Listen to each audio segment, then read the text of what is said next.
Punjabi radio USA ਸੁਣ ਰਹੇ ਸਾਰੇ ਹੀ ਮਾਣਯੋਗ ਅਤੇ ਸਤਿਕਾਰਤ ਸਰੋਤਿਆਂ ਨੂੰ ਪਿਆਰ ਸਤਿਕਾਰ ਸਹਿਤ ਨਿੱਘੀ ਜਿਹੀ ਸਤਿ ਸ੍ਰੀ ਅਕਾਲ। ਸਭ ਨੂੰ ਜੀ ਨੂੰ ਆਖਦੇ ਹਾਂ। ਸਰੋਤੇ ਪ੍ਰੋਗਰਾਮ ਖਬਰ ਤੇ ਨਜ਼ਰ 'ਚ ਆਪ ਸਭ ਦਾ ਸਵਾਗਤ ਹੈ। ਮੇਰੇ ਨਾਲ ਜੁੜ ਚੁੱਕੇ ਨੇ ਇਸ ਟਾਈਮ ਮਿੰਟੂ ਗੁਰੂਸਰੀਆ ਜੀ। ਮਿੰਟੂ ਜੀ ਨੂੰ ਸਵਾਗਤ ਹੈ। ਸਤਿ ਸ੍ਰੀ ਅਕਾਲ ਜੀ। ਸ਼ੁਕਰੀਆ ਜੀ, ਸਾਰਿਆਂ ਨੂੰ ਸਤਿ ਸ਼੍ਰੀ ਅਕਾਲ ਜੀ। ਅੱਜ 26 ਦਸੰਬਰ ਦਿਨ ਹੈਗਾ ਜੀ, ਵੀਰਵਾਰ, ਅਤੇ ਅੱਜ ਦੇ ਸਾਡੇ ਪ੍ਰੋਗਰਾਮ ਖਬਰ ਤੇ ਨਜ਼ਰ ਨੂੰ ਸਪਾਂਸਰ ਕਰਦੇ ਨੇ ਖਾਲਸਾ ਇੰਸ਼ੋਰੈਂਸ ਏਜੰਸੀ ਵਾਲੇ, ਜਿਨ੍ਹਾਂ ਦੇ ਕੋਲੋਂ ਤੁਸੀਂ ਹਰ ਇੱਕ ਤਰੀਕੇ ਦੀ ਇੰਸ਼ੋਰੈਂਸ ਕਰਵਾ ਸਕਦੇ ਹੋ। ਇੰਸ਼ੋਰੈਂਸ ਬਾਰੇ ਪਤਾ ਕਰਨ ਲਈ ਕਾਲ ਕਰੋ ਨੰਬਰ 408 272 2500 ਦੇ ਉੱਤੇ। ਨਾਲ ਹੀ Krishan Dhanota Yuba Shri Harminder Samra Sacramento, Gurpal Sandhu Antelope GN tyre and lube ਵਾਲੇ, ਜਿਨ੍ਹਾਂ ਦੇ ਕੋਲੋਂ ਤੁਸੀਂ truck wash, oil change, air brake ਦਾ ਕੰਮ ਕਰਵਾ ਸਕਦੇ ਹੋ। ਨਵੇਂ ਪੁਰਾਣੇ ਟਾਇਰ ਵਾਜਿਬ ਕੀਮਤਾਂ 'ਤੇ ਖਰੀਦ ਸਕਦੇ ਹੋ। ਸੈਂਟਰਨਲਾ ਮੰਡੇਰਾ ਦੇ ਵਿੱਚ ਲੋਕੇਸ਼ਨ ਨੇ। ਕਾਲ ਕਰੋ ਨਿਮਸਹੋਤਾ 209 277 0113 ਦੇ ਉੱਤੇ। ਨਾਲ ਹੀ West Coast truck driving school Fresno ਵਾਲੇ, ਜਿਹੜੇ ਕਿ ਤੁਹਾਨੂੰ ਟਰੱਕ ਦਾ ਲਾਇਸੈਂਸ ਵਧੀਆ ਸਿਖਲਾਈ ਦੇ ਕੇ ਘੱਟ ਸਮੇਂ 'ਚ ਲੈਣ 'ਚ ਸਹਾਇਤਾ ਕਰਦੇ ਨੇ। ਕਾਲ ਅਜੀਤ ਅਟਵਾਲ 559 374 45 41 ਦੇ ਉੱਤੇ। ਬਲਜਿੰਦਰ ਸਿੰਘ ਮੇਜਰ ਵੁੱਡਲੈਂਡ, ਸੁੱਚਾ ਸਿੰਘ ਸ਼੍ਰੀ ਮਾਛੀਵਾੜਾ ਸਾਹਿਬ। ਇਹਨਾਂ ਸਾਰਿਆਂ ਦਾ ਬਹੁਤ ਬਹੁਤ ਧੰਨਵਾਦ। ਜੇਕਰ ਤੁਸੀਂ ਜਾਂ ਕੋਈ ਹੋਰ ਕਾਰੋਬਾਰ ਇਸ ਪ੍ਰੋਗਰਾਮ ਨੂੰ ਸਪਾਂਸਰ ਕਰਨਾ ਚਾਹੁੰਦੇ ਹੋ, ਸੰਪਰਕ ਕਰ ਸਕਦੇ ਹੋ ਨੰਬਰ 408 722 7698 ਦੇ ਉੱਤੇ। ਅਤੇ ਆਓ ਮਿੰਟੂ ਜੀ, ਗੱਲਬਾਤ ਦਾ ਸਿਲਸਿਲਾ ਸ਼ੁਰੂ ਕਰਦੇ ਹਾਂ। ਕਹਿੰਦੇ ਬੰਗਲਾਦੇਸ਼ ਵਿੱਚ ਰਹਿਣ ਵਾਲੇ ਭਾਰਤੀਆਂ ਨੂੰ ਵਾਪਸ ਭੇਜਾਂਗੇ, ਬੰਗਲਾਦੇਸ਼ੀ ਵਿਦੇਸ਼ ਮੰਤਰੀ ਦਾ ਬਿਆਨ। ਚਲੋ ਕਰ ਲੋ ਨੂੰ ਭਾਂਡਾ ਛਣ ਕੇ ਆਊਗਾ। ਦੇਖੋ, ਸਾਡੀ ਜਿਹੜੀ ਵਿਦੇਸ਼ ਦੀ ਕੂਟਨੀਤੀ ਆ, ਸਾਨੂੰ ਉਸ ਪਾਸੇ ਵੀ ਧਿਆਨ ਦੇਣ ਦੀ ਜ਼ਰੂਰਤ ਹੈ। ਅਸੀਂ ਵੈਸੇ ਦੇਸ਼ ਦੇ ਵਿੱਚ ਹੀ ਰੁੱਝ ਜਾਂਦੇ ਹਾਂ, ਸਾਨੂੰ ਇੱਥੇ ਉਲਝਾ ਲਿਆ ਜਾਂਦਾ। ਵਿਦੇਸ਼ੀ ਕੂਟਨੀਤੀ ਇੱਕ ਬਹੁਤ ਵੱਡੀ ਸਰਕਾਰ ਦੀ ਪ੍ਰਮਾਣਤਾ ਹੁੰਦੀ ਹੈ ਕਿ ਸਰਕਾਰ ਕਿਸ ਤਰ੍ਹਾਂ ਦਾ ਵਿਜ਼ਨ ਰੱਖਦੀ ਹੈ। ਕੌਮਾਂਤਰੀ ਪੱਧਰ ਤੇ ਸਰਕਾਰ ਦਾ ਵਿਜ਼ਨ ਕੀ ਹੈ, ਸਰਕਾਰ ਦੀ ਪਾਲਿਸੀ ਕੀ ਹੈ। ਤਾਂ ਤੁਸੀਂ ਦੇਖੋ ਨਾ ਕਿ ਜੇ ਆਪਾਂ ਅਤੀਤ ਨੂੰ ਖੰਗਾਲੀਏ, ਪਾਕਿਸਤਾਨ ਦੇ ਨਾਲ ਤੇ ਕਦੇ ਬਾਣੀ ਨਹੀਂ ਆਈ ਜਾਂ 36 ਦੀ ਕਹਾਣੀ ਚੱਲਦੀ ਆ, ਔਰ ਉਸ ਤੋਂ ਇਲਾਵਾ 751 ਪੱਕੀ ਹੋਆ। ਪਰ ਨਾਲ ਸ੍ਰੀਲੰਕਾ ਦੂਰ ਹੋਇਆ, ਫਿਰ ਨੇਪਾਲ ਦੇ ਨਾਲ, ਫਿਰ ਉਸ ਤੋਂ ਬਾਅਦ ਮਿਆਂਮਾਰ ਦੇ ਵਿੱਚ ਤੇ ਚਾਈਨਾ ਦਾ ਇਨਫਲੂਐਂਸ ਹੈ ਹੀ ਹੈ। ਫਿਰ ਇਸ ਤੋਂ ਇਲਾਵਾ ਜੇ ਬੰਗਲਾਦੇਸ਼ ਦੀ ਗੱਲ ਕਰੀਏ, ਬੰਗਲਾਦੇਸ਼ ਦਾ ਜਨਮ ਹੈ ਜਿਹੜਾ ਉਹ ਭਾਰਤ ਦੇ ਹੱਥੋਂ ਹੋਇਆ। ਤਾਂ ਹੁਣ ਬੰਗਲਾਦੇਸ਼ ਦੇ ਨਾਲ ਦੇਖ ਲਓ ਟਸਲ ਕਿਸ ਤਰ੍ਹਾਂ ਦੀ ਚੱਲ ਪਈ ਆ ਕਿ ਉਹਨਾਂ ਨੇ ਪਹਿਲਾਂ ਲਿਸਟ ਮੰਗੀ, ਫਿਰ ਕਿਹਾ ਉਹਨਾਂ ਨੇ ਓਫੀਸ਼ੀਅਲੀ ਕਿ ਇਹ ਇਹਨਾਂ ਦਾ ਆਪਣਾ ਮਸਲਾ ਵਾ। ਤੇ ਦੂਜੀ ਗੱਲ, ਉਹਨਾਂ ਨੇ ਕਿਹਾ ਕਿ ਸਾਡੇ ਨਾਗਰਿਕ ਪੂਰੇ ਆ, ਭਾਈ ਦੱਸੋ ਕਿਹੜਾ ਸਾਡਾ ਨਾਗਰਿਕ ਗਾਇਬ ਆ। ਫਿਰ ਉਹਨਾਂ ਨੇ ਬੰਗਾਲ ਦੇ ਇੱਕ ਮੰਤਰੀ ਨੂੰ ਵੀਜ਼ਾ ਨਹੀਂ ਦਿੱਤਾ ਕੱਲ। ਇਹ ਵੇਖਣ ਵਾਲੀਆਂ ਗੱਲਾਂ ਨੇ। ਤਾਂ ਅੱਜ ਉਹਨਾਂ ਦਾ ਵਿਦੇਸ਼ ਮੰਤਰੀ ਜੇ ਇਹ ਗੱਲ ਕਹਿੰਦਾ ਕਿ ਬੰਗਲਾਦੇਸ਼ 'ਚ ਰਹਿਣ ਵਾਲੇ ਭਾਰਤੀਆਂ ਨੂੰ ਵਾਪਸ ਘੱਲਾਂਗੇ, ਤਾਂ ਇਹਦਾ ਮਤਲਬ ਹੈ ਕਿ ਬੰਗਲਾਦੇਸ਼ ਇਹਨਾਂ ਨੂੰ ਬਰੋਬਰ ਖੜ ਕੇ ਅੱਖਾਂ ਵਿਖਾ ਰਿਹਾ ਕਿ ਜੇ ਤੁਸੀਂ ਇਹ ਸੋਚ ਕੇ ਚੱਲਦੇ ਹੋ ਕਿ ਅਸੀਂ NRC ਕਰਕੇ ਤੇ ਇੱਧਰ ਨੂੰ ਧੱਕਾਂਗੇ ਤਾਂ ਤੁਹਾਡੇ ਵੀ ਬੰਦੇ ਇੱਧਰ ਆ। ਇਹਦਾ ਮਤਲਬ ਉਹ ਇਹੀ ਦਾਅਵਾ ਕਰ ਰਹੇ ਆ ਨਾ ਕਿ ਕੁਛ ਭਾਰਤੀ ਜਿਹੜੇ ਆ ਗੈਰ ਕਾਨੂੰਨੀ ਤਰੀਕੇ ਦੇ ਨਾਲ ਬੰਗਲਾਦੇਸ਼ ਦੇ ਵਿੱਚ ਵੀ ਦਾਖਲ ਹੋਏ ਆ। ਤਾਂ ਇਹ ਬੜੀ ਸਥਿਤੀ ਮੋਦੀ ਸਰਕਾਰ ਵਾਸਤੇ ਅਜੀਬੋ ਗਰੀਬ ਆ, ਕਿਉਂਕਿ ਇਹ ਤੇ ਹੁਣ ਤੱਕ ਦਾਅਵਾ ਕਰਦੇ ਆ ਨਾ ਕਿ ਬੰਗਲਾਦੇਸ਼ ਦੇ ਵਿੱਚੋਂ ਰਿਫਿਊਜੀ ਆਏ ਆ। ਮਤਲਬ ਕਿ ਬਾਂਗਲਾ ਹਿੰਦੂ ਕਹਿ ਲਓ ਜਾਂ ਬਾਂਗਲਾ ਮੁਸਲਮਾਨ, ਸਭ ਤੋਂ ਜ਼ਿਆਦਾ ਉਹਨਾਂ ਦਾ ਹੀ ਮਸਲਾ। ਜੇ ਅਸਮ ਦਾ ਦੇਖੋਗੇ ਨਾ, ਉਸ ਖਿੱਤੇ ਦੀ ਸਮੱਸਿਆ ਇਹਨਾਂ ਦੇ ਨਾਲ ਜੁੜੀ ਆ, ਬਾਂਗਲਾ ਸ਼ਰਨਾਰਥੀਆਂ ਦੇ ਨਾਲ ਜੁੜੀ ਹੋਈ ਆ।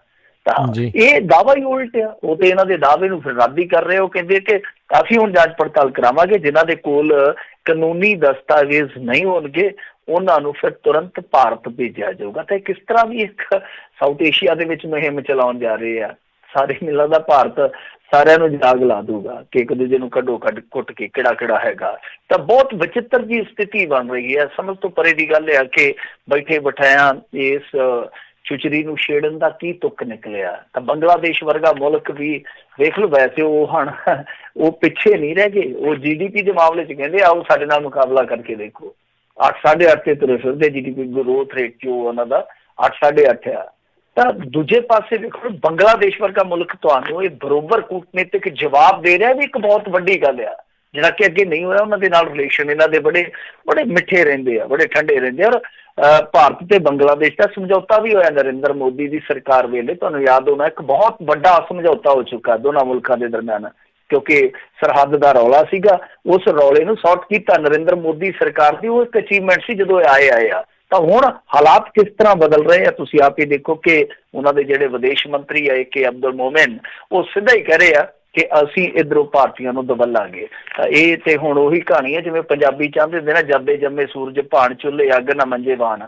ਮਤਲਬ ਇਹ ਆ ਕਿ ਸਾਡੀ ਇਕੋਨਮੀ ਦੇ ਵਿੱਚ ਤੇ ਜੋ ਆਰਥਿਕ ਮੰਦਹਾਲੀ ਹੈ ਹੀ ਹੈ, ਤੁਸੀਂ ਦੇਖਿਆ ਹੀ ਹੋਣਾ ਸਾਬਕਾ ਆਰਥਿਕ ਜਿਹੜੇ ਮਾਹਰ ਹੈ, ਸਲਾਹਕਾਰ ਵੀ ਰਹੇ ਇੱਥੋਂ ਦੇ, ਸੁਬਰਾਮਨੀਅਮ, ਉਹਨਾਂ ਨੇ ਬਹੁਤ ਵੱਡੀ ਗੱਲ ਕਹੀ ਅੱਜ। ਉਹ ਕਹਿੰਦੇ ਕਿ ਸਧਾਰਨ ਆਰਥਿਕ ਮੰਦੀ ਨਹੀਂ ਹੈ। ਜੇ ਤੁਸੀਂ ਸਮਝੋ ਕਿ ਇਹ ਇੱਕ ਸਧਾਰਨ ਆਰਥਿਕ ਮੰਦਵਾੜਾ ਹੈ, ਐਸਾ ਨਹੀਂ ਹੈ। ਇਹ ਬਹੁਤ ਜ਼ਬਰਦਸਤ ਝਟਕਾ ਭਾਰਤ ਲਈ। ਇਹਨਾਂ ਝਟਕਿਆਂ ਲਟਕਿਆਂ ਦੇ ਵਿੱਚ ਅਟਕਿਆ ਪਿਆ ਭਾਰਤ।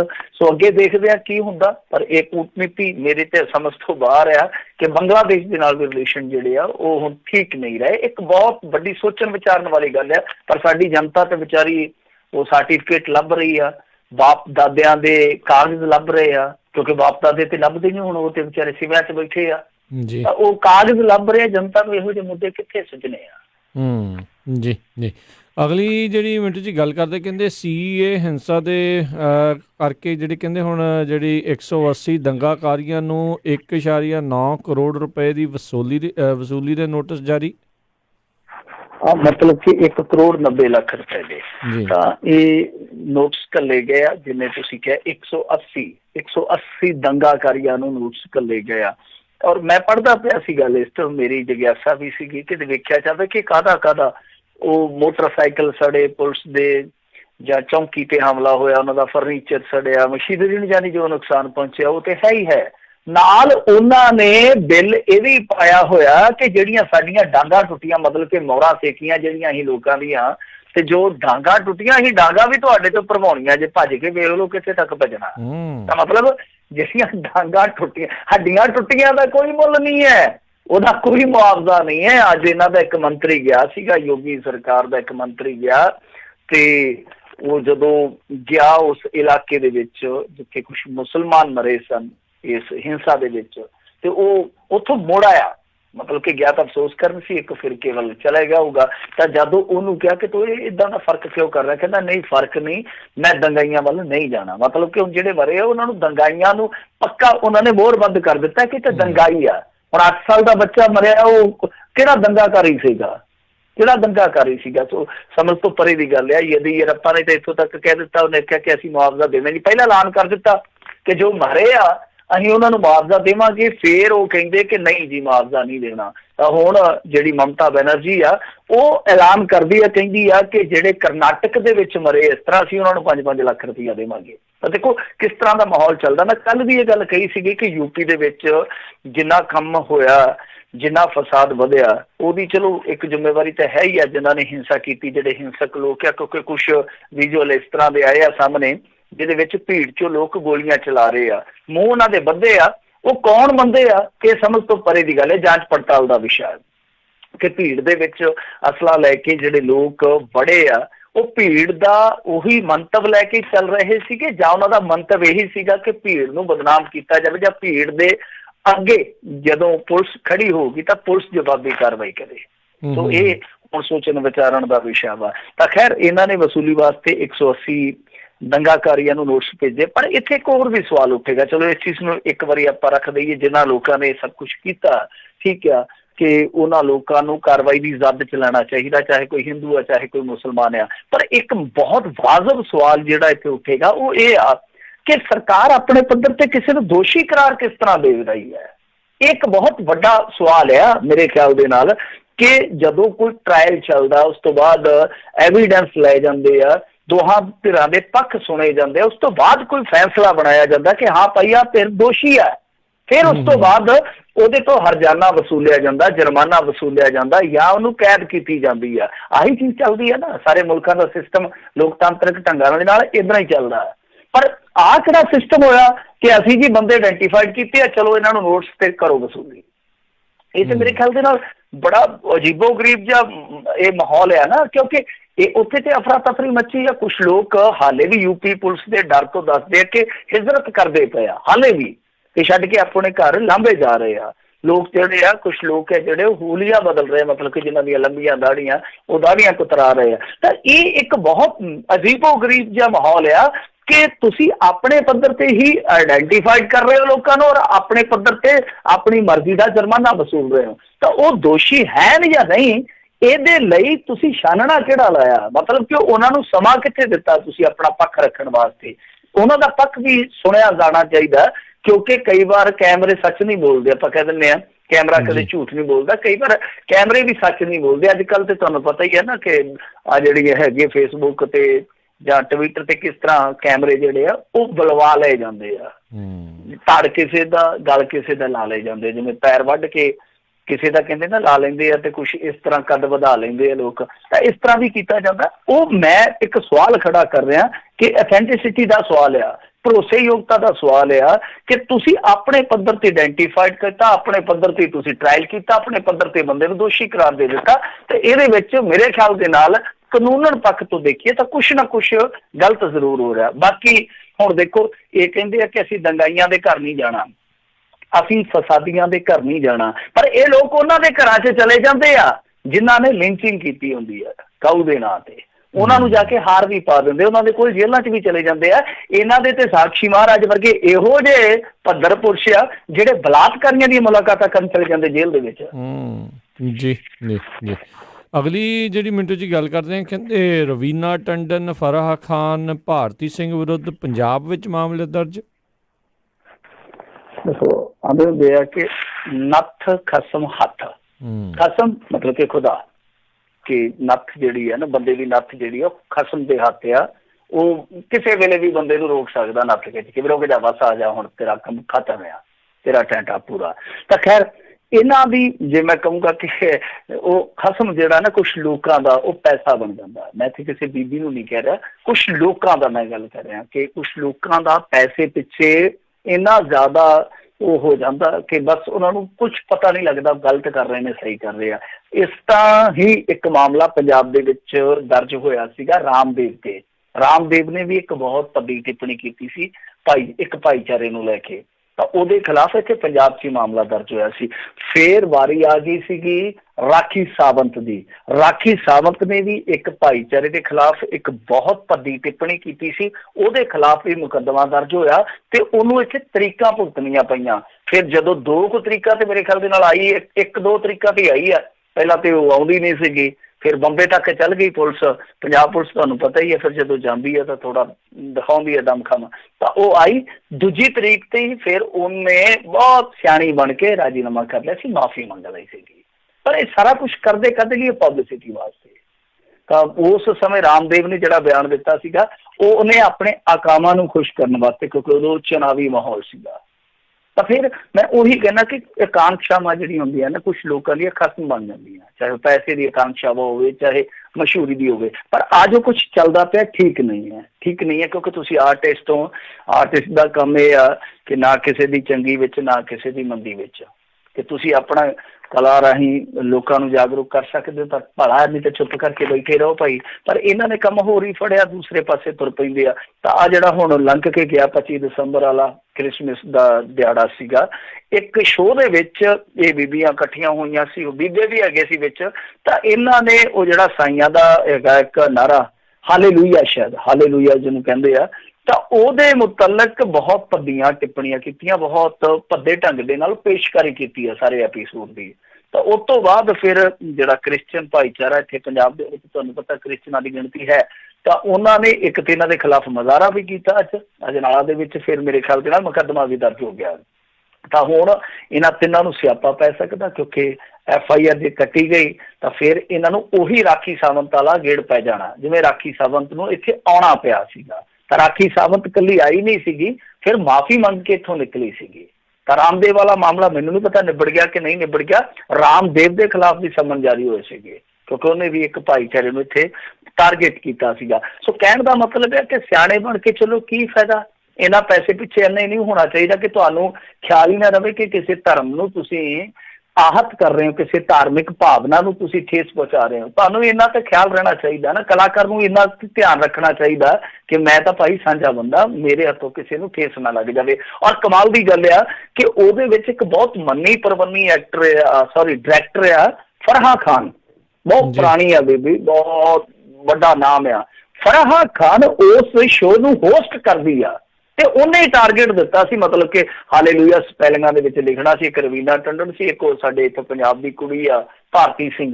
ਹੁਣ ਭਾਰਤੀ ਸਿੰਘ ਨੂੰ ਵੀ ਪਤਾ ਉਹ ਤੇ ਆਪ ਮਾਝੇ ਦੀ ਅੰਮ੍ਰਿਤਸਰ ਦੀ ਆ, ਤੇ ਉਹ ਹਾਲੇਲੂਇਆ ਦੀ ਸਪੈਲਿੰਗ ਲਿਖਣੇ ਸੀ, ਜਿੱਥੋਂ ਇਹ ਸਾਰਾ ਫਿਰ ਉਹਨਾਂ ਨੇ ਅੱਗੇ ਸੋਇਆ ਕੰਮ।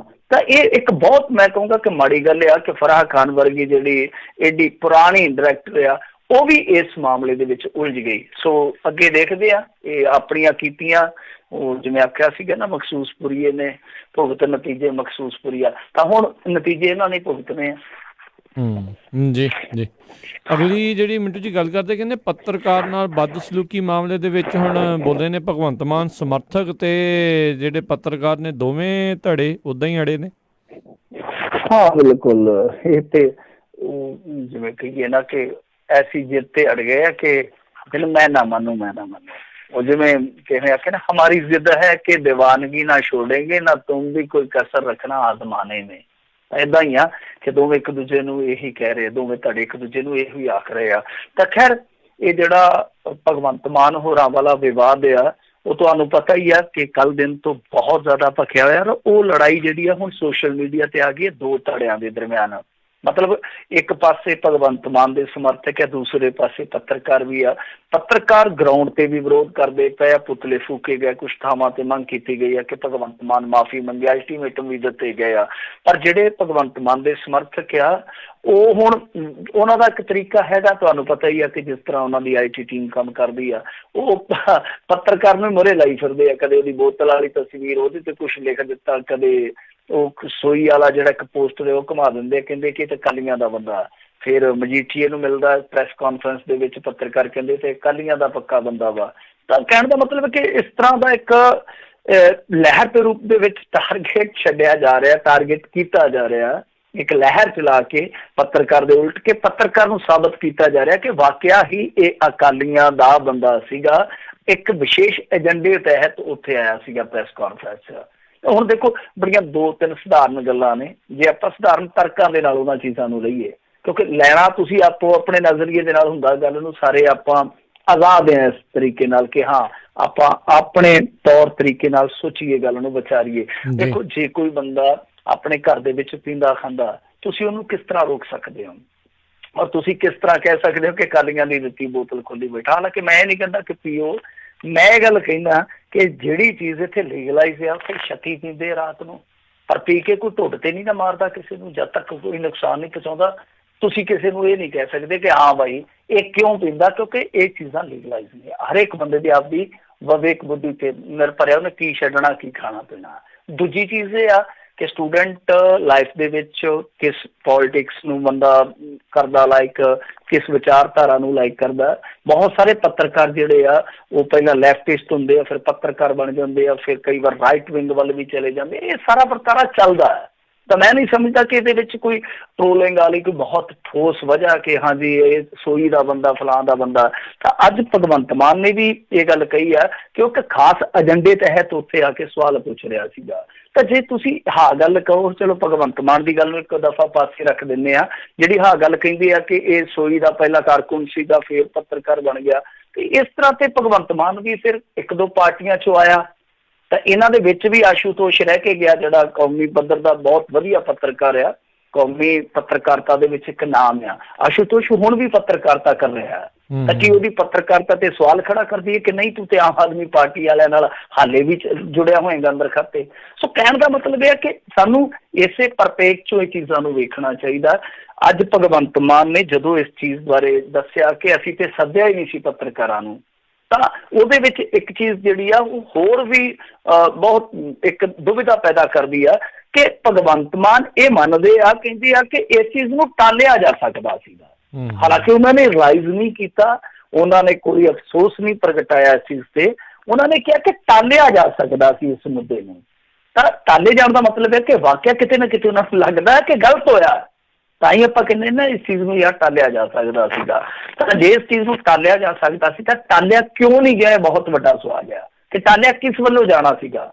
ਕਿ ਪੱਤਰਕਾਰ ਵੱਲੋਂ ਟਾਲਿਆ ਜਾਣਾ ਚਾਹੀਦਾ ਸੀਗਾ ਜਾਂ ਮਾਨ ਸਾਹਿਬ ਵੱਲੋਂ ਟਾਲਿਆ ਜਾਣਾ ਚਾਹੀਦਾ ਸੀਗਾ? ਤਾਂ ਇਹ ਬਹੁਤ ਵੱਡਾ ਪ੍ਰਸ਼ਨ ਹੈ। ਖੈਰ ਇਹ ਹੁਣ ਚੀਜ਼ ਵੱਧਦੀ ਪਈ ਆ, ਜਿਹੜੀ ਤੁਹਾਨੂੰ ਮੈਂ ਦੱਸਿਆ ਕਿ ਇਹਨਾਂ ਦੀ ਆਪਣੀ ਇੱਕ ਟੋਲੀ ਹੈਗੀ ਆ, ਉਹ ਪੈ ਜਾਂਦੀ ਹੈ ਜਿਹਦੇ ਮਗਰ ਭਰਿੰਡਾ ਵਾਂਗੂ ਫਿਰ ਬੁਰੀ ਕਰਦੇ ਆ। ਪਰ ਦੂਸਰੇ ਪਾਸੇ ਜਿਹੜਾ ਪੱਤਰਕਾਰ ਭਾਈਚਾਰਾ ਉਹ ਇਸੇ ਚੀਜ਼ ਤੇ ਹੀ ਅੜਿਆ ਪਿਆ ਕਿ ਉਹ ਉਹਨਾਂ ਦਾ ਆਪਣਾ, ਤੁਹਾਨੂੰ ਪਤਾ ਇੱਕ ਹੁੰਦਾ ਕਿ ਭਗਵੰਤ ਮਾਨ ਮਾਫੀ ਮੰਗੇ। ਪਰ ਜਿਸ ਤਰ੍ਹਾਂ ਅੱਜ ਭਗਵੰਤ ਮਾਨ ਨੇ ਇੰਟਰਵਿਊ ਦਿੱਤੀ ਹੈ, ਲੱਗਦਾ ਨਹੀਂ ਹੈ ਕਿ ਭਗਵੰਤ ਮਾਨ ਵੀ ਆਪਣੇ ਸਟੈਂਡ ਤੋਂ ਪਿੱਛੇ ਹਟੇਗਾ। ਜੇਕਰ ਭਗਵੰਤ ਮਾਨ ਚਾਹਵੇ ਵੀ ਤਾਂ ਛੇਤੀ ਮੈਨੂੰ ਲੱਗਦਾ ਨਹੀਂ ਕਿ ਬੈਕ ਗੇਅਰ ਪਊਗਾ, ਕਿਉਂਕਿ ਉਹਨਾਂ ਦੇ ਸਮਰਥਕ ਹੁਣ ਬਹੁਤ ਗਾਂਹ ਤੱਕ ਗਏ ਚਲੇ ਟਾਪ ਗੇਅਰ ਲਾ ਕੇ। ਜੀ ਜੀ ਜੀ। ਅਗਲੀ ਜਿਹੜੀ ਮਿੰਟੂ ਜੀ ਗੱਲ ਕਰਦੇ, ਕਹਿੰਦੇ ਜਦੋਂ ਅਸਲੀ ਥਾਣੇਦਾਰ ਨਕਲੀ ਇੰਸਪੈਕਟਰ ਦੇ ਜਿਹੜਾ ਆ ਚੜ੍ਹ ਗਿਆ ਧੱਕੇ, ਪੁਲਿਸ ਦੇ ਵੀ ਉੱਡ ਗਏ ਹੋਸ਼। ਦੇਖੋ ਇਹ ਜਿਹੜਾ ਥਾਣੇਦਾਰ ਵਾਲਾ ਕਾਂਡ ਆ, ਵੈਸੇ 2-3 ਦਿਨ ਪੁਰਾਣਾ ਵਾ, ਹੁਣ ਆਇਆ ਖਬਰਾਂ ਦੇ ਵਿੱਚ। ਅਸਲ 'ਚ ਕੀ ਆ ਕਿ ਇਹ ਘਟਨਾ ਹੈਗੀ ਸੰਗਰੂਰ ਜ਼ਿਲ੍ਹੇ ਦੀ, ਜਿੱਥੇ ਇੱਕ ਅਸਲੀ ਥਾਣੇਦਾਰ ਸੀਗਾ ਜਿਹੜਾ, ਉਹਨੂੰ ਇੱਕ ਨਕਲੀ ਥਾਣੇਦਾਰ ਲੁੱਟ ਕੇ ਲੈ ਗਿਆ। ਮਤਲਬ ਕਿ ਉਹ ਜਿਹੜਾ ਨਕਲੀ ਥਾਣੇਦਾਰ ਸੀਗਾ ਉਹਨੇ ਅਸਲੀ ਨੂੰ ਝਾਂਸੇ 'ਚ ਲੈ ਲਿਆ ਕਿ ਮੈਂ ਖੁਫੀਆ ਵਿਭਾਗ 'ਚ ਕੰਮ ਕਰਦਾ, ਮੈਂ ਤਕੜੇ ਕੰਮ ਕੀਤੇ ਆ ਪੰਜਾਬ ਪੁਲਿਸ ਵਾਸਤੇ, ਮੈਂ ਤਗੜੇ ਕੰਮ ਕਢਾਏ ਇਹਨਾਂ ਦੇ, ਸੋ ਮੈਨੂੰ ਇਹਨਾਂ ਨੇ ਖੁਫੀਆ ਵਿਭਾਗ ਦਾ ਇੰਸਪੈਕਟਰ ਭਰਤੀ ਕੀਤਾ, ਮਤਲਬ ਕਿ ਥਾਣੇਦਾਰ ਬਣਾਇਆ ਹੋਇਆ। ਤੇ ਉਸ ਤੋਂ ਬਾਅਦ ਫਿਰ ਉਹਨੇ ਇਹਨੂੰ ਹੱਥਾਂ ਤੇ ਪਾ ਲਿਆ, ਕਹਿੰਦਾ ਕਿ ਤੇਰੇ ਮੁੰਡੇ ਨੂੰ ਭਰਤੀ ਕਰਾ ਦਿੰਦਾ। ਤੇ ਇਹਦੇ ਵੀ ਅੰਦਰਲਾ ਥਾਣੇਦਾਰ ਅੰਗੜਾਈ ਲੈਣ ਲੱਗ ਪਿਆ ਹੋਊਗਾ ਕਿ ਚਲੋ ਥਾਣੇਦਾਰੀ ਦੀ ਵਿਰਾਸਤ ਸਾਂਭ ਲੂ ਕਾਕਾ, ਲੀਡਰਾਂ ਦੇ ਪੁੱਤ ਲੀਡਰ ਬਣੀ ਜਾਂਦੇ, ਇੰਜੀਨੀਅਰਾਂ ਦੇ ਪੁੱਤ ਇੰਜੀਨੀਅਰ ਬਣੀ ਜਾਂਦੇ, ਐਕਟਰਾਂ ਦੇ ਪੁੱਤ ਐਕਟਰ ਬਣੀ ਜਾਂਦੇ ਆ। ਜੇ ਥਾਣੇਦਾਰਾਂ ਦੇ ਪੁੱਤ ਥਾਣੇਦਾਰ ਬਣ ਜਾਣਗੇ ਤਾਂ ਕੀ ਲੋੜਾ ਹੁੰਦਾ। ਇਹਦੇ ਮਨ 'ਚ ਲਾਲਚ ਆ ਗਿਆ ਤੇ ਉੱਥੇ ਫਿਰ ਉਹਨੇ ਇੱਕ ਜੁਗਾੜ ਫਿੱਟ ਕੀਤਾ। ਜੁਗਾੜ ਫਿੱਟ ਤੋਂ ਭਾਵੇਂ ਇੱਕ ਪੂਰੀ ਕਹਾਣੀ ਘੜ ਲਈ। ਇਹਨੂੰ ਲੈ ਗਿਆ ਨਾਲ, ਇੱਕ ਬੀਬੀ ਸੀਗੀ, ਉਹਨੂੰ ਦਿਖਾ ਦਿੱਤਾ, ਕਹਿੰਦਾ ਕਿ ਆਹ ਬੀਬੀ ਆ ਜਿਹੜੀ DGP ਆਫਿਸ ਦੇ ਵਿੱਚ ਲੱਗੀ ਆ। ਰੁਪਈਆ ਇਸ ਤਰ੍ਹਾਂ ਕਰਦਿਆਂ ਕਰਾਉਂਦਿਆਂ ਉਹਨੇ 8 ਲੱਖ ਠੱਗ ਲਿਆ। ਫਿਰ ਇਹਨੂੰ ਇੱਕ ਜੁਆਇਨਿੰਗ ਲੈਟਰ ਦੇ ਦਿੱਤਾ, ਉਹ ਫਰਜ਼ੀ ਸੀਗਾ, ਕਹਿੰਦਾ ਜੀ ਰੌਲਾ ਪੈ ਗਿਆ। ਫਿਰ ਇੱਕ ਹੋਰ ਦਿੱਤਾ ਜੁਆਇਨਿੰਗ ਲੈਟਰ, ਫਿਰ ਰੌਲਾ ਪੈ ਗਿਆ। ਫਿਰ ਉਹਨੇ 3 ਲੱਖ ਰੁਪਈਆ ਵਾਪਸ ਕਰ ਦਿੱਤਾ, ਪਰ 5-6 ਲੱਖ ਰੁਪਈਆ ਦਾ ਉਹ ਖਾ ਗਿਆ। ਤਾਂ ਹੁਣ ਪੁਲਿਸ ਦੇ ਕੋਲ ਗਿਆ ਅਸਲੀ ਥਾਣੇਦਾਰ, ਤੇ ਪੁਲਿਸ ਹੈਰਾਨ ਹੈ ਕਿ ਕਮਾਲ ਦਾ ਸਾਡਾ ਅਸਲੀ ਥਾਣੇਦਾਰ ਜਿਹੜਾ ਨਕਲੀ ਨੂੰ ਪਛਾਣ ਹੀ ਨਹੀਂ ਸਕਿਆ, ਜਿਹੜਾ ਉਹਦਾ ਫਰਕ ਹੀ ਨਹੀਂ ਕਰ ਸਕਿਆ ਕਿ ਵਾਕਈ ਥਾਣੇਦਾਰ ਹੈ ਜਾਂ ਝੂਠ ਬੋਲਦਾ। ਤਾਂ ਹੁਣ ਥਾਣੇਦਾਰ, ਅਸਲੀ ਥਾਣੇਦਾਰ ਜਿਹੜਾ ਅਸਲੀ ਪੁਲਿਸ ਕੋਲ ਜਾ ਕੇ ਇਹ ਕਹਿ ਰਿਹਾ ਕਿ ਨਕਲੀ ਕੋਲੋਂ ਪੈਸੇ ਲੈ ਕੇ ਦਿਓ, ਭਾਵ ਮੈਨੂੰ ਇਨਸਾਫ ਦਿਓ। ਪਰ ਮੇਰੇ ਖਿਆਲ ਦੇ ਨਾਲ ਇਸ ਥਾਣੇਦਾਰ ਨੂੰ ਵੀ ਨੂੜਨਾ ਚਾਹੀਦਾ ਉਹਦੇ ਨਾਲ, ਕਿਉਂਕਿ ਵੇਖੋ ਨਾ ਕਿ ਤੁਸੀਂ ਜੇ ਇਸ ਕਾਨੂੰਨ ਨੂੰ ਮੰਨਦੇ ਹੋ ਕਿ ਰਿਸ਼ਵਤ ਦੇਣਾ ਜੁਰਮ ਆ ਤਾਂ ਰਿਸ਼ਵਤ ਲੈਣਾ ਜੁਰਮ ਹੈ, ਦੋਵੇਂ ਚੀਜ਼ਾਂ ਹੀ ਜੁਰਮ ਆ, ਤਾਂ ਫਿਰ ਰਿਸ਼ਵਤ ਦੇਣ ਵਾਲਾ ਕਿਉਂ ਛੁੱਟੇ? ਜਿੱਥੇ ਤਾਂ ਰਿਸ਼ਵਤ ਦੇਣਾ ਆਪਦੇ ਬੰਨਿਓ ਤਾਂ ਦਾ ਹੀ ਆਇਆ। ਮੰਨ ਲਓ ਕੱਲ ਨੂੰ ਮੁੰਡਾ ਹੋ ਜਾਂਦਾ, ਸੱਚੀਓ ਹੋ ਜਾਂਦਾ, ਜਿਨ੍ਹਾਂ ਨੇ ਇਸ ਤਰ੍ਹਾਂ ਕਰਾਏ ਆ, ਕਿੰਨੇ ਹੋਣਗੇ ਇਸ ਤਰ੍ਹਾਂ ਜਿਨ੍ਹਾਂ ਨੇ ਕਰਾਏ ਆ? ਤਾਂ ਜਿਨ੍ਹਾਂ ਨੇ ਕਰਾਏ ਆ ਜਾਂ ਜਿਨ੍ਹਾਂ ਨੇ ਕਰਾਉਣੇ ਆ ਉਹ ਅਸਲੀਆਂ ਦਾ ਹੱਕ ਖਾਂਦੇ ਆ ਨਾ, ਜਿਨ੍ਹਾਂ ਨੇ ਆਪਣੀ ਮਿਹਨਤ ਦੇ ਨਾਲ ਉੱਥੋਂ ਤੱਕ ਪਹੁੰਚਣਾ ਹੁੰਦਾ। ਤਾਂ ਫਿਰ ਕਿਉਂ ਨਾ ਇਹੋ ਜਿਹੇ ਬੰਦਿਆਂ ਨੂੰ ਵੀ ਕਾਰਵਾਈ ਦੀ ਜ਼ਦ 'ਚ ਲਿਆਂਦਾ ਜਾਵੇ ਕਿ ਹਾਂ ਭਾਈ ਤੁਸੀਂ ਰਿਸ਼ਵਤ ਦੇਣ ਦਾ ਜੁਰਮ ਕਰਦੇ, ਕਿਉਂਕਿ ਕਾਨੂੰਨ ਕਹਿੰਦਾ ਕਿ ਰਿਸ਼ਵਤ ਦੇਣੀ ਵੀ ਜੁਰਮ ਆ। ਤਾਂ ਜੇ ਰਿਸ਼ਵਤ ਦੇਣੀ ਜੁਰਮ ਆ ਤਾਂ ਫਿਰ ਸਭ ਤੋਂ ਪਹਿਲਾਂ ਇਹ ਜੁਰਮ ਹੈ ਜਿਹੜਾ ਥਾਣੇਦਾਰ ਤੇ ਲੱਗਣਾ ਚਾਹੀਦਾ। ਜੀ ਜੀ। ਅਗਲੀ ਜਿਹੜੀ ਮਿੰਟੂ ਜੀ ਗੱਲ ਕਰਦੇ, ਕਹਿੰਦੇ ਸਿੱਧੂ ਦੀ ਚੋਰੀ ਫੜੀ ਗਈ, ਖਜ਼ਾਨੇ ਵਿੱਚ ਕੀਤਾ ਸੀ ਕਲੇਮ। ਹਾਂਜੀ, ਨਵਜੋਤ ਸਿੰਘ ਸਿੱਧੂ ਬਾਰੇ ਇਹ ਖਬਰ ਜਿਹੜੀ ਆ, ਨਵਜੋਤ ਸਿੰਘ ਸਿੱਧੂ ਦੇ ਪ੍ਰਸ਼ੰਸਕਾਂ ਲਈ ਖਾਸ ਤੌਰ ਤੇ ਬੜੀ ਝਟਕੇ ਵਾਲੀ ਹੈ ਕਿ ਨਵਜੋਤ ਸਿੰਘ ਸਿੱਧੂ ਨੇ ਇੱਕ ਕਲੇਮ ਕੀਤਾ। ਕਲੇਮ ਉਸ ਵੇਲੇ ਦਾ ਜਦੋਂ ਇੱਕ ਹਲਫ ਸਮਾਗਮ ਚੱਲਦਾ ਪਿਆ ਸੀ ਪਾਕਿਸਤਾਨ ਦੇ ਵਿੱਚ। ਕਹਿੰਦਾ ਸੀਗਾ ਇਮਰਾਨ ਮੇਰੀ ਜਾਨ, ਪਤਾ ਨਹੀਂ ਕਿਆ ਖਾਨ ਮੇਰਾ ਦੋਸਤ, ਮੇਰਾ ਹਮਦਮ। ਉਹ ਕਾਫੀ ਵੱਡਾ ਕਲਾਮ ਜਿਹਾ ਪੜ੍ਹਦਾ ਹੁੰਦਾ ਤਕੀਆ ਕਲਾਮ ਜਿਹੜਾ ਇਹਦਾ, ਤਾਂ ਮੇਰਾ ਯਾਰ, ਮੇਰਾ ਦਿਲਦਾਰ, ਇਸ ਤਰ੍ਹਾਂ ਜੇ ਕਰਕੇ। ਤਾਂ ਉਹ ਨਵਜੋਤ ਸਿੰਘ ਸਿੱਧੂ ਦਾ ਜਿਹੜਾ ਦੌਰਾ ਸੀ ਪਾਕਿਸਤਾਨ ਵੇਲੇ ਜਾਣ ਵੇਲੇ, ਉਹ ਮੇਰੇ ਖਿਆਲ ਦੇ ਨਾਲ 18 ਅਗਸਤ 2018 ਦਾ ਸੀਗਾ। ਤਾਂ ਉਸ ਵੇਲੇ ਰੌਲਾ ਵੀ ਪਿਆ ਉਸ ਦੌਰੇ ਨੂੰ ਲੈ ਕੇ। ਫਿਰ ਕੈਪਟਨ ਅਮਰਿੰਦਰ ਸਿੰਘ ਨੇ ਵਰਜਿਆ ਵੀ, ਨਵਜੋਤ ਸਿੰਘ ਸਿੱਧੂ ਨੇ ਆਖਿਆ ਕਿ ਨਹੀਂ ਮੇਰਾ ਨਿੱਜੀ ਦੌਰਾ। ਪਰ ਹੁਣ RTI ਰਾਹੀਂ ਇਹ ਜਾਣਕਾਰੀ ਬਾਹਰ ਨਿਕਲ ਕੇ ਆਈ ਆ ਕਿ ਨਵਜੋਤ ਸਿੰਘ ਸਿੱਧੂ ਨੇ ਉਸ ਦੌਰੇ ਨੂੰ, ਜਿਹਨੂੰ ਕਿ ਇਹਨੇ ਨਿੱਜੀ ਦੌਰੇ ਦੇ ਰੂਪ ਵਿੱਚ ਪ੍ਰਚਾਰਿਆ ਸੀਗਾ, ਉਸ ਦੌਰੇ ਦਾ ਕਲੇਮ ਕਰਕੇ ਖਰਚਾ ਸਾਰਾ ਲੈ ਲਿਆ। ਮਤਲਬ ਕਿ 17 ਅਗਸਤ ਨੂੰ ਇਹਨੇ ਅੰਮ੍ਰਿਤਸਰ ਅਟਾਰੀ ਤੋਂ ਵਾਹਗਾ ਬਾਰਡਰ 88 ਕਿਲੋਮੀਟਰ ਗੱਡੀ ਜਦੋਂ ਚਲਾਈ ਆ, 1320 ਰੁਪਏ ਦਾ ਖਰਚਾ ਲਿਆ। 17 ਅਗਸਤ ਜਿਹੜਾ ਰੋਜ਼ਾਨਾ ਭੱਤਾ ਹੁੰਦਾ ਉਹ 1500 ਦਾ ਕਲੇਮ ਕੀਤਾ। ਉਸੇ ਦਿਨ ਦਾ ਫਿਰ ਡਰਾਈਵਰ ਦੀ ਤਨਖਾਹ 333 ਰੁਪਏ। ਫਿਰ 18 ਅਗਸਤ ਨੂੰ ਡਰਾਈਵਰ ਦੀ ਤਨਖਾਹ ਫਿਰ 333, 333 ਇਸ ਤਰ੍ਹਾਂ ਮਤਲਬ ਕਿ 3 ਵਾਰੀ ਡਰਾਈਵਰ ਦੀ ਤਨਖਾਹ, ਫਿਰ ਆਪਦਾ ਰੋਜ਼ਾਨਾ ਭੱਤਾ, ਔਰ ਫਿਰ ਜਿਹੜੀ ਗੱਡੀ ਚੱਲੀ ਆ ਵਾਪਸ ਵਾਹਗਾ ਬਾਰਡਰ ਤੋਂ ਚੰਡੀਗੜ੍ਹ 5550 ਰੁਪਏ ਉਹਦੇ ਨਵਜੋਤ ਸਿੰਘ ਸਿੱਧੂ ਨੇ ਪਾ ਲਏ ਆ। ਤਾਂ ਇਸ ਚੀਜ਼ ਨੂੰ ਲੈ ਕੇ ਵਿਵਾਦ ਆ ਨਵਜੋਤ ਸਿੰਘ ਸਿੱਧੂ ਦਾ ਕਿ ਨਵਜੋਤ ਸਿੰਘ ਸਿੱਧੂ ਉਸ ਦੌਰੇ ਤੇ ਗਿਆ, ਜੇ ਉਹ ਦੌਰਾ ਸਰਕਾਰੀ ਹੈ ਹੀ ਨਹੀਂ ਸੀ, ਅਧਿਕਾਰਤ ਹੈ ਹੀ ਨਹੀਂ ਸੀਗਾ, ਤਾਂ ਇਹਨੇ ਉਹ ਕਲੇਮ ਕਰਕੇ ਖਰਚਾ ਕੱਤੋਂ ਲਿਆ। ਹਾਲਾਂਕਿ ਨਵਜੋਤ ਸਿੰਘ ਸਿੱਧੂ ਦੀ ਕੋਈ ਪ੍ਰਤੀਕਿਰਿਆ ਨਹੀਂ ਆਈ ਇਸ ਬਾਬਤ। ਬੀਬੀ ਸਿੱਧੂ ਜ਼ਰੂਰ ਅੱਜ ਆਈ ਆ ਸਾਹਮਣੇ, ਕੁਛ ਉਹਨੇ ਦਿੱਤੇ ਆ ਬਿਆਨਾਤ, ਪਰ ਇਸ ਚੀਜ਼ ਤੇ ਕੋਈ ਉਹਨਾਂ ਨੇ ਸਫਾਈ ਨਹੀਂ ਦਿੱਤੀ ਹਾਲ ਦੀ ਘੜੀ। ਤਾਂ ਵੇਖਣਾ ਹੋਊਗਾ ਕਿ ਨਵਜੋਤ ਸਿੰਘ ਸਿੱਧੂ ਕਦੋਂ ਬੋਲਦਾ, ਇੰਤਜ਼ਾਰ ਰਹੇਗਾ, ਕਿਉਂਕਿ ਨਵਜੋਤ ਸਿੰਘ ਸਿੱਧੂ ਇੱਕ ਇਹੋ ਜਿਹਾ ਬੰਦਾ ਜਿਹੜਾ ਅਕਸਰ ਆਪਣੇ ਹੀ ਸ਼ੇਰ ਦੇ ਵਿੱਚ ਆਪਣੇ ਅੰਦਾਜ਼ 'ਚ ਕਹਿੰਦਾ ਹੁੰਦਾ ਕਿ सोच ऊंची बंदा शहनशाह शाहों का शाह और सोच नीची आदमी भिखारी हाथ में ठूठा ठन ठन पाल मदन गोपाल। ये नहीं समझ आई मैं दोबारा सुना देना। जिदा कहना होंदा कि सोच ऊंची बंदा शहनशाह शाहों का शाह और सोच नीची आदमी भिखारी हाथ में ठूठा ठन ठन पाल मदन गोपाल। ये तुसीं सुनिया ना ठोको ताड़ी। तां कहण दा मतलब इहो आ कि नवजोत सिंह सिद्धू दा जिहड़ा शेर आ हुण ਉਹਦੇ ਤੇ लागू होण ਡਿਆ कि बंदे की सोच जिहड़ी आ वो किस तरह की होनी चाहिए, तो बंदे का व्यक्तित्व किस तरह का होना चाहिए, और इन्हां सारिया चीज़ों तो जरूरी है कि बंदे का अमल किस तरह का होना चाहिए। जी जी अगली जी मिੰਟੂ जी जाने आते गल करते हैं, एक वीडियो वायरल हुई है जिस दे विच ताबिया ते बैठे ग्रंथी नूं नौजवान ने मार दिते थप्पड़। नहीं, इस बंदे ने बहुत गलत किया। वो वीडियो वेख के ते बहुत गुस्सा आउंदा जी। समझो कि जिन्हें भी वीडियो वेखी होएगी उन्हें यो ही क्या होना, 4 छित्तरे दे मारने चाहिए, पर चलो मैं तो हाँ गल नहीं कह सकता, पर बहुत गलत किया, बहुत गलत किया। उस वीडियो दे विच एक बजुर्ग पाठी है, बहुत ज्यादा बजुर्ग जिन्हों कहने आ, बजुर्ग ताबिया बैठा वा, वो पाठ करता पिया, सवेर का समा, CCTV कैमरे च उतरा ही जिहदा हुड जिहा पाया होंदा ना, जिहड़ा स्वैप शर्टां दा हुंदा हुड जिहा, ਉਹਨੇ ਮੁੰਡੇ ਨੇ ਪਾਇਆ, सिर भी नहीं ਚੱਜ ਨਾਲ ਢੱਕਿਆ, ਤੇ ਉਹ ਪਿੱਛੇ ਜਾਂਦਾ ਜਿੱਦਾਂ ਆਪਾਂ ਇੱਕ ਰਾਉਂਡ ਕੱਢਦੇ ਆ, ਮਤਲਬ ਕਿ ਗੁਰਦੁਆਰਾ ਸਾਹਿਬ ਦੇ ਵਿੱਚ ਪਰਿਕਰਮਾ ਕਰਦੇ ਆ ਆਪਾਂ, ਤਾਂ ਉਹ ਇਸ ਤਰ੍ਹਾਂ ਪਰਿਕਰਮਾ ਕਰਨ ਦੇ ਅੰਦਾਜ਼ ਦੇ ਵਿੱਚ ਜਾਂਦਾ ਤੇ ਪਿੱਛੇ ਜਾ ਕੇ ਉਸ ਬਜ਼ੁਰਗ ਗ੍ਰੰਥੀ ਦੇ ਧੌਣ 'ਚ ਥੱਪੜ ਮਾਰਦਾ। ਔਰ ਉਹ ਇੰਨਾ ਨਿਮਰਤਾ ਵਾਲਾ ਬਜ਼ੁਰਗ ਬਿਰਧ ਗ੍ਰੰਥੀ ਸੀਗਾ ਨਾ, ਉਹ ਭੌਂਕੇ ਵਹਿੰਦਾ ਤਾਂ ਹੈ ਪਰ ਪਾਠ ਕਰਨਾ ਨਹੀਂ ਛੱਡਦਾ, ਪਾਠ ਕਰਨਾ ਨਹੀਂ ਛੱਡਦਾ। ਉਹ ਫਿਰ ਦੁਬਾਰਾ ਥੱਪੜ ਮਾਰਦਾ, ਉਹ ਗ੍ਰੰਥੀ ਸਿੰਘ ਫਿਰ ਵੀ ਨਹੀਂ ਉੱਠਦਾ। ਬਾਅਦ ਦੇ ਵਿੱਚ ਚਲੋ ਭੀੜ ਨੇ ਉੱਥੇ ਫੜ ਫੁੜ ਲਿਆ, ਕਿਉਂਕਿ ਮੱਥਾ ਟੇਕਣ ਆਉਂਦੇ ਆ ਲੋਕ ਸਾਜਰੇ ਗੁਰਦੁਆਰਾ ਸਾਹਿਬ ਦੇ ਵਿੱਚ, ਤੁਹਾਨੂੰ ਫੜ ਲਿਆ। ਘਟਨਾ ਹੈਗੀ ਆ ਬਰਨਾਲੇ ਦੀ, ਪੁਲਿਸ ਨੇ ਗ੍ਰਿਫਤਾਰ ਕਰ ਲਿਆ, ਉਹਦੇ ਤੇ ਪਰਚਾ ਦਰਜ ਕਰ ਲਿਆ ਗਿਆ। ਜਦੋਂ ਉਹਨੂੰ ਪੁੱਛਿਆ ਤੇ ਉਹ ਹੋਰ ਹੀ ਭੈੜੀ ਜੀ ਵਜ੍ਹਾ ਬਣਾ ਕੇ ਕਹਿੰਦਾ ਕਿ ਦੇਖੋ ਜੀ ਇਹ ਗਲਤ ਤਰਜ਼ਾਂ ਦੇ ਵਿੱਚ ਬਾਣੀ ਪੜ੍ਹਦਾ ਪਿਆ ਸੀਗਾ। ਜਿਹੜੇ ਬੰਦੇ ਨੂੰ ਇੰਨੀ ਅਕਲ ਹੈ ਨਹੀਂ ਗੀ ਕਿ ਗੁਰੂ ਘਰ ਦੇ ਵਿੱਚ ਕਿਸ ਤਰ੍ਹਾਂ ਜਾਈਦਾ, ਸਿਰ ਢੱਕ ਕੇ ਕਿਸ ਤਰ੍ਹਾਂ ਜਾਈਦਾ ਮਰਿਆਦਾ ਨਾਲ, ਉਹਨੂੰ ਕੀ ਪਤਾ ਰਾਗ ਕੀ ਹੁੰਦੇ ਤੇ ਤਰਜ਼ਾਂ ਕੀ ਹੁੰਦੀਆਂ। ਉਹ ਕਹਿੰਦਾ ਮੈਨੂੰ ਆਖੇ ਜੀ ਤਰਜ਼ਾਂ ਚੱਜ ਨਾਲ ਨਹੀਂ ਸੀ ਸੁਣਦੀਆਂ, ਮੈਨੂੰ ਚੰਗੀਆਂ ਨਹੀਂ ਸੀ ਲੱਗਦੀਆਂ, ਮੈਂ ਇਸ ਕਰਕੇ ਆਹ ਕੰਮ ਕੀਤਾ। ਤਾਂ ਕੁਛ ਲੋਕ ਕਹਿੰਦੇ ਕਿ ਮਾਨਸਿਕ ਰੋਗੀ ਆ, ਪਰ ਸਮਝ ਤੋਂ ਪਰੇ ਦੀ ਗੱਲ ਹੈ ਕਿ ਮਾਨਸਿਕ ਰੋਗੀ ਅੱਜ ਕੱਲ੍ਹ ਭੱਜ ਭੱਜ ਕੇ ਗੁਰਦੁਆਰਿਆਂ ਨੂੰ ਕਿਉਂ ਆਉਂਦੇ ਆ, ਪਾਗਲਖਾਨਿਆਂ ਨੂੰ ਕਿਉਂ ਨਹੀਂ ਜਾਂਦੇ। ਸੋ ਇਹ ਆਪਣੇ ਆਪਣੇ ਵਿੱਚ ਇੱਕ ਬਹੁਤ ਵੱਡਾ ਸਵਾਲ ਆ। ਤਾਂ ਇਹੋ ਜਿਹੇ ਲੋਕਾਂ ਦਾ ਮੇਰੇ ਖਿਆਲ ਦੇ ਨਾਲ ਮੈਂਟਲੀ ਹੈਲਥ ਦਾ ਜਿਹੜਾ ਨਾ ਚੈੱਕਅਪ ਹੋਣਾ ਚਾਹੀਦਾ ਕਿ ਕੀ ਵਾਕਿਆ ਹੀ ਇਸ ਤਰ੍ਹਾਂ ਦੇ ਲੋਕ ਮਾਨਸਿਕ ਬਿਮਾਰ ਹੁੰਦੇ। ਜੇ ਮਾਨਸਿਕ ਬਿਮਾਰ ਹੁੰਦੇ ਆ ਤਾਂ ਮਨੋਰੋਗੀਆਂ ਵਾਲਾ ਉਹਨਾਂ ਦੇ ਨਾਲ ਵਿਹਾਰ ਹੋਣਾ ਚਾਹੀਦਾ। ਤੇ ਜੇਕਰ ਇਹ ਫਿੱਟ ਪਾਏ ਜਾਂਦੇ ਆ ਮੈਂਟਲੀ ਹੈਲਥ ਦੇ ਤੌਰ ਤੇ, ਤਾਂ ਇਹਨਾਂ ਤੇ ਸਖਤ ਕਾਰਵਾਈ ਹੋਣੀ ਚਾਹੀਦੀ ਹੈ। ਹਾਲਾਂਕਿ ਪੁਲਿਸ ਮਾਮਲਾ ਦਰਜ ਕਰ ਲਿਆ, 295 ਦਾ ਮਾਮਲਾ ਬਣਦਾ, ਪਰ ਬੇਅਦਬੀਆਂ ਦਾ ਮਾਮਲਾ ਇੱਕ ਐਸਾ ਮਾਮਲਾ ਹੈ ਕਿ ਜਿਨ੍ਹਾਂ ਦੇ ਵਿੱਚ ਭਾਵਨਾ ਬਹੁਤ ਜ਼ਿਆਦਾ ਜੁੜ ਜਾਂਦੀ ਆ। ਤਾਂ ਭਾਵਨਾਤਮਕ ਮੁੱਦਾ ਕਈ ਵਾਰ ਮੰਨ ਲਓ ਉੱਥੇ ਜੇ ਭੀੜ ਕੋਈ ਗਲਤ ਕਦਮ ਚੁੱਕ ਲੈਂਦੀ, ਫਿਰ ਲੋਕਾਂ ਨੇ ਦੂਸਰੇ ਪਾਸੇ ਹੋ ਜਾਣਾ ਸੀਗਾ ਕਿ ਲਿੰਚਿੰਗ ਹੋ ਗਈ ਜੀ, ਲਿੰਚਿੰਗ ਹੋ ਗਈ ਆ। ਤਾਂ ਕਹਿਣ ਦਾ ਮਤਲਬ ਇਹ ਹੋਆ ਕਿ ਜੇ ਕੋਈ ਇਸ ਤਰ੍ਹਾਂ ਦਾ ਮਨੋਰੋਗੀ ਹੈਗਾ, ਘਰਦਿਆਂ ਨੂੰ ਉਹਦਾ ਧਿਆਨ ਰੱਖਣਾ ਚਾਹੀਦਾ।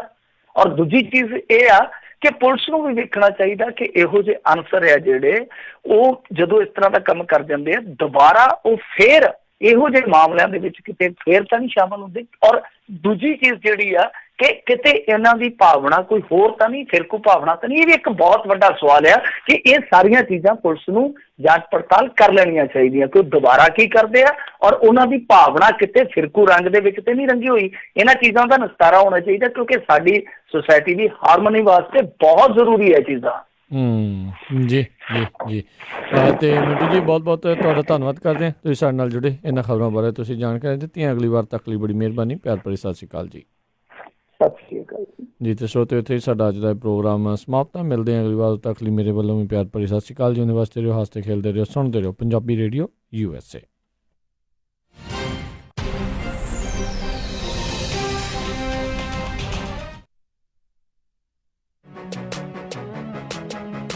ਸਤਿ ਸ਼੍ਰੀ ਅਕਾਲ ਦੋਸਤੋ, ਮੈਂ ਸਾਹਿਬ ਸਿੰਘ ਟੋਰਾਂਟੋ ਤੋਂ। ਤੁਸੀਂ ਸੁਣਦੇ ਹੋ ਪੰਜਾਬੀ ਰੇਡੀਓ USA। ਗੁੱਡੀ ਦੇ ਵਿਆਹ ਦੀਆਂ ਤਿਆਰੀਆਂ ਸਾਰੀਆਂ ਹੋ ਗਈਆਂ ਨੇ, ਬਟ ਜਿਊਲਰੀ ਕਿੱਥੋਂ ਬਣਵਾਈਏ? ਕਿਉਂਕਿ ਕੌਣ ਇੰਨਾ ਭਰੋਸੇਮੰਦ ਜਿਊਲਰੀ ਸਟੋਰ ਹੈ ਜਿੱਥੇ ਅੱਖਾਂ ਬੰਦ ਕਰਕੇ ਵਿਸ਼ਵਾਸ ਕੀਤਾ ਜਾਵੇ। ਗਹਿਣੇ ਹੋਣ ਵੀ ਪਿਓਰ ਕੁਆਲਿਟੀ ਦੇ ਤੇ ਹੋਣ ਵੀ ਲੇਟੈਸਟ ਡਿਜ਼ਾਈਨ ਵਾਲੇ। ਤੂੰ ਫਿਕਰ ਨਾ ਕਰ, ਅਮਰੀਕਾ ਦਾ ਇੱਕੋ ਇੱਕ ਸਭ ਤੋਂ ਪਹਿਲਾ ਤੇ ਸਭ ਤੋਂ ਭਰੋਸੇਮੰਦ ਨਾਮ ਜੀਨਾ ਜਵੈਲਰਸ। ਜੀਨਾ ਦਾ ਸ਼ੋਰੂਮ ਸੋਨੇ, ਚਾਂਦੀ ਤੇ ਡਾਇਮੰਡ ਜਵੈਲਰੀ ਨਾਲ ਭਰਿਆ ਪਿਆ ਹੈ। 22 ਕੈਰਟ ਦੇ ਔਰਤਾਂ, ਮਰਦਾਂ ਤੇ ਬੱਚਿਆਂ ਦੇ ਗਹਿਣਿਆਂ ਦੀ ਲੇਟੈਸਟ ਵੈਰਾਈਟੀ ਹੈ ਉਹਨਾਂ ਕੋਲ। ਕੁੰਦਨ, ਡਾਇਮੰਡ ਤੇ ਪੋਲਕੀ ਸੈਟਸ ਵੀ ਅਵੇਲੇਬਲ ਨੇ। ਤੂੰ ਦੇਖੀ, ਸਾਡੀ ਗੁੱਡੀ ਦੇ ਗਹਿਣੇ ਵੇਖ ਕੇ ਲੋਕ ਵੇਖਦੇ ਰਹਿ ਜਾਣਗੇ। ਨਾਲੇ ਉਹ ਕੰਪਿਊਟਰਾਈਜ਼ਡ ਮਸ਼ੀਨ ਨਾਲ ਚੈੱਕ ਕਰਕੇ ਬਿਲਕੁਲ ਪਿਓਰ ਸੋਨਾ ਦਿੰਦੇ ਨੇ। ਜੀਨਾ ਜਵੈਲਰਸ, ਜਿੱਥੋਂ ਤੁਸੀਂ ਹੋਲਸੇਲ ਪ੍ਰਾਈਸ ਤੇ ਸੋਨੇ ਦੇ ਬਿਸਕਿਟ ਵੇਚ ਜਾਂ ਖਰੀਦ ਵੀ ਸਕਦੇ ਹੋ। ਨਾਲੇ ਪੁਰਾਣਾ ਸੋਨਾ ਗਹਿਣੇ ਰੱਖ ਕੇ ਲੋਨ ਵੀ ਲੈ ਸਕਦੇ ਹੋ। ਤਾਂ ਫਿਰ ਗਹਿਣੇ ਤਾਂ ਅਸੀਂ ਉੱਥੋਂ ਹੀ ਬਣਵਾਵਾਂਗੇ, ਜੀਨਾ ਜਵੈਲਰਸ ਤੋਂ। ਤੁਸੀਂ ਵੀ ਅੱਜ ਹੀ ਆਓ। Jeena jewellers, 7454 Stockton boulevard, Sacramento. Phone number 916 956 3094 916 956 3094। ਭਾਗਵਾਨ ਨੇ ਅੱਜ ਮੈਂ ਬਹੁਤ ਖੁਸ਼ ਹਾਂ, ਮੇਰੀ ਹੋਈ ਆ ਪ੍ਰਮੋਸ਼ਨ ਤੇ ਅੱਜ ਆਪਾਂ ਚੱਲਾਂਗੇ